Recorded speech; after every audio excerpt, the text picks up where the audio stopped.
करीब 2 साल पहले अपने एक विवादास्पद बयान के बाद राजनीतिक पटल से लगभग गायब हुई नुपुर शर्मा ने आखिर अपनी चुप्पी तोड़ी है। गाजियाबाद के राम प्रशस्त ग्रीन कैंपस में आयोजित एक भागवत कथा के दौरान पूर्व बीजेपी नेता नुपुर शर्मा ने पहली बार किसी सार्वजनिक कार्यक्रम में कई मुद्दों पर खुलकर अपनी राय रखी। नुपुर ने आरोप लगाया कि इस देश में सनातनियों को खत्म करने की एक साजिश हुई, जिसे उन्होंने महसूस किया है। राहुल गांधी का नाम लिए बिना नुपुर ने कहा कि जब ऊंचे पदों पर बैठे लोग ये कहते हैं कि हिंदू हिंसक है, या जब कुछ अन्य लोग कहते हैं कि सनातनियों का सफाया कर दो, तो उस साजिश को समझना चाहिए। नुपुर शर्मा ने कहा कि अगर हिंदू हिंसक होता तो अपने ही देश में एक हिंदू बेटी को इतने सुरक्षा घेरे में जिंदगी नहीं गुजारनी पड़ती। उन्होंने कहा कि वो कुछ भी कहे तो वाह वाह, और अगर मैं कुछ कहूँ तो सिर तन से जुदा। ऐसा नहीं चलेगा। हमारा देश अपने संविधान से चलेगा, ना कि किसी मजहबी या सरिया कानून के हिसाब से चलेगा।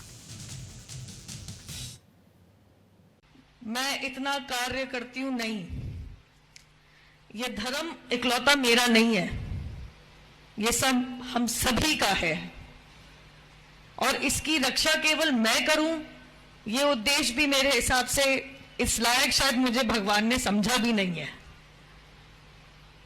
परंतु सनातनियों के लिए, हिंदुओं के लिए और कोई देश भी नहीं है, यह सत्य हम सबको भी पता है।